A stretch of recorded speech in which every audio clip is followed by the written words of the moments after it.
Salam. Hari ini firman Tuhan terambil dari kitab Lukas pasal 15 ayat 11 sampai yang ke-32. Firman Tuhan hari ini terambil dari kitab Lukas pasal 15 ayat 11 sampai ayat 32. Demikian firman Tuhan yang akan saya bacakan. Berikutnya adalah perumpamaan tentang anak yang hilang. Yesus berkata lagi, ada seorang mempunyai dua anak laki-laki. Kata yang bungsu kepada ayahnya, "Bapak, berikanlah kepadaku bagian harta milik kita yang menjadi hakku." Lalu ayahnya membagi-bagikan harta kekayaan itu di antara mereka. Beberapa hari kemudian anak bungsu itu menjual seluruh bagiannya itu, lalu pergi ke negeri jauh. Di sana ia memboroskan harta miliknya itu dengan hidup berfoya-foya. Setelah dihabiskannya semuanya, timbullah bencana kelaparan di dalam negeri itu, dan ia pun mulai melarat. Lalu ia pergi dan bekerja pada seorang majikan di negeri itu. Orang itu menyuruhnya ke ladang untuk menjaga babinya. Lalu ia ingin mengisi perutnya dengan ampas yang menjadi makanan babi itu, tetapi tidak seorang pun yang memberikan kepadanya. Lalu ia menyadari keadaannya. Katanya, betapa banyaknya orang upahan bapakku yang berlimpah-limpah makanannya, tetapi aku di sini mati kelaparan. Aku akan bangkit dan pergi kepada bapakku dan berkata kepadanya, Bapak, aku telah berdosa terhadap surga dan terhadap Bapak. Aku tidak layak lagi disebut anak Bapak, jadikanlah aku sebagai salah seorang upahan Bapak. Maka bangkitlah ia dan pergi kepada bapaknya. Ketika ia masih jauh, ayahnya telah melihatnya, lalu tergeraklah hatinya oleh belas kasihan. Ayahnya itu berlari mendapatkan dia, lalu merangkul dan mencium dia. Kata anak itu kepadanya, Bapak, aku telah berdosa terhadap surga dan terhadap Bapak. Aku tidak layak lagi disebut anak Bapak. Tetapi ayah itu berkata kepada hamba-hambanya, lekaslah, bawa kemari jubah yang terbaik, pakaikanlah itu kepadanya, dan kenakanlah cincin dan pada jarinya dan sepatu pada kakinya. Dan ambillah anak lembu tambun itu, sembelihlah dia, dan marilah kita makan dan bersuka cita. Sebab anakku ini telah mati dan menjadi hidup kembali. Ia telah hilang dan didapati kembali. Maka mulailah mereka bersuka ria. Tetapi anak yang sulung berada di ladang, dan ketika ia pulang dan dekat rumah, ia mendengar bunyi dan seruling dan nyanyian tari-tarian. Lalu ia memanggil salah seorang hamba dan bertanya kepadanya, apa arti semuanya itu? Lalu jawab hamba itu, adikmu telah kembali dan ayahmu telah menyembelih anak lembu tambun, karena ia telah mendapatkan kembali dengan sehat. Maka marahlah anak sulung itu, dan ia tidak mau masuk. Lalu ayahnya keluar dan berbicara dengan dia. Tetapi ia menjawab ayahnya, katanya, telah bertahun-tahun aku melayani Bapa dan belum pernah aku melanggar perintah Bapa, tetapi kepadaku belum pernah Bapa memberikan seekor anak kambing untuk bersuka cita dengan sahabat-sahabatku. Tetapi baru saja datang anak yang telah memboroskan harta kekayaan Bapa bersama-sama dengan pelacur-pelacur, maka Bapa telah menyembelih anak lembu tambun itu untuk dia. Kata ayahnya kepadanya, anakku, engkau telah bersama-sama dengan aku, dan segala kepunyaanku adalah kepunyaanmu. Kita patut bersuka cita dan bergembira karena adikmu telah mati dan menjadi hidup kembali. Ia telah hilang dan didapati kembali. Amin. Berbahagialah orang yang merenungkan firman Tuhan serta melakukannya. Firman Tuhan hari ini berbicara dalam kitab Lukas pasal yang 15 ayat 11 sampai 32, yang kita sering mendengar cerita tentang anak yang terhilang. Tetapi kalau kita bahas dari satu pasal ini, adalah cerita ini muncul akibat dari pertanyaan orang Farisi dan Saduki tentang seorang yang bertobat. Karena apa? Karena Tuhan bergaul dengan orang-orang berdosa. Keinginan Tuhan adalah supaya orang berdosa itu bertobat dan kembali kepada jalan yang benar. Dikatakan dalam pasal yang 1, 3 hal Tuhan berbicara bagaimana tentang seorang pertobatan itu terjadi. Yang pertama, ada seorang gembala, dikatakan di situ. Dia mencari satu domba yang terhilang. Didapati memang domba itu ada 100, tetapi dari 99 hanya satu yang dicarinya. Karena apa? Satu itu perlu pertobatan, yang 99 itu tidak perlu pertobatan. Ketika didapati domba itu, maka satu orang bertobat, malaikat surga bersorak-sorai. Yang kedua, ada seorang ibu yang kehilang 1 dirham dari 10 dari dirhamnya itu. Dan kemudian dia mencarinya. Ketika dia dapati dirham itu, maka diadakannya pesta. Begitu juga surga. Apabila ada seorang yang bertobat, maka akan ada pesta pora di surga. Satu orang yang bertobat.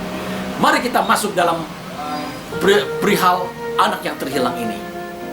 Yang pertama dikatakan di situ pada ayat yang 11 dan 13, bahwa keinginan, kesenangan dari anak itu adalah kecenderungan selalu memboroskan, selalu ingin sesuatu yang keinginan kedagingan. Pada ayat 11 dikatakan demikian, 11 dan 13, Bapak Ibu sekalian. Yesus berkata lagi, ada seorang yang mempunyai 2 anak laki-laki. Kata yang bungsu kepada ayahnya, "Bapa, berikanlah kepadaku bagian harta milik kita yang menjadi hakku." Lalu ayahnya membagi bagian harta kekayaan itu di antara mereka. Beberapa hari kemudian anak bungsu itu menjual seluruh bagiannya itu, lalu pergi ke negeri yang jauh. Di sana memboroskan harta miliknya dengan hidup yang berfoya-foya. Yang pertama dikatakan situ, anak itu mendapat warisan, mendapat kekayaan. Dia memboroskan harta itu dengan berfoya-foya. Dia memain dengan hal-hal yang tidak berkenan kepada Tuhan. Amsal 17 ayat 16 dikatakan, apakah gunanya uang di tangan orang yang bebal? Ayat Amsal 17 ayat 16 dikatakan, apa gunanya uang di tangan orang yang bebal? Karena ini masih anak yang paling bungsu, anak gak ngerti apa-apa, tetapi uang dia dapat dia boroskan, dia melakukan kesuka-sukaannya, dia melakukan sesuatu yang tidak terpuji. Yang pertama dikatakan situ, anak itu memboroskan dengan begitu luar biasa harta yang telah diberikannya. Dan dia main pelacur, dia memberikan pesta pora. Dan yang kedua dikatakan di situ, kita lanjut, bahwa ayat 14-16 dikatakan bencana datang. Dikatakan 14-16, setelah dihabiskannya semua, timbullah bencana kelaparan dalam negeri itu, dan ia pun mulai melarat. Lalu ia pergi dan bekerja pada seorang majikan di negeri itu. Orang itu menyuruhnya ke ladang untuk menjaga babinya. Lalu ia mengisi perutnya dengan ampas yang menjadi makan babi itu, tetapi tidak seorang pun memberikan kepadanya. Terjadilah bencana ketika dia telah foya-foya uangnya habis, dan di negeri itu telah dibencana kelaparan. Akhirnya dia kesusahan, dan karena kesusahannya itu mulailah dia memikirkan bagaimana menyelamatkan diri, bagaimana menyelamatkan kehidupannya untuk supaya berlangsung. Dia mencari pekerjaan. Dikatakan ayat 17 dan 19 demikian. Lalu ia menjadi keadaannya, katanya, betapa banyaknya orang upah bapakku yang berlimpah-limpah makanannya, tapi aku di sini mati kelaparan. Aku bangkit dan pergi kepada bapakku dan kepadanya, Bapa, aku telah berdosa terhadap surga dan terhadap Bapa. Aku tidak layak lagi disebut anak Bapa. Jadikanlah aku sebagai salah seorang upahan. Mulailah berpikir, karena terjadi kelaparan, akhirnya dia kerja untuk mengurus babi. Diurus babi pun dia tidak mempunyai makanan. Maka dia berpikiran, inilah manusia, kalau terdesak selalu mengingat apa yang baik di rumah, apa yang baik yang telah Bapak berikan, apa yang telah baik diberikan oleh keluarga. Maka teringatlah, seharusnya kita mengingat terus apa yang telah baik yang dikerjakan oleh keluarga kita. Pokoknya 9 ayat 3 dikatakan, hati anak-anak manusia pun penuh kejahatan, dan kebebasan ada di dalam hatinya, mereka memilikinya seumur hidup. Pengkhotbah 9 ayat 3 dikatakan, hati anak-anak telah memiliki kejahatan. Sebab itu Alkitab mengatakan, didiklah anakmu sewaktu masih anak-anak, supaya dewasanya, besarnya engkau aman dan nyaman. Dia mulai berpikir, anak ini, bahwa di rumah bapakku banyak upahan makanan, banyak orang yang bekerja. Aku ingin kembali dan aku ingin bekerja di tempat bapakku. Terus kemudian dikatakan ayat yang ke-20-21, bahwa bapaknya setia. Maka bangkitlah ia dan pergi kepada bapaknya. Ketika ia masih jauh, ayahnya telah melihatnya. Lalu tergeraklah hatinya oleh belas kasihan.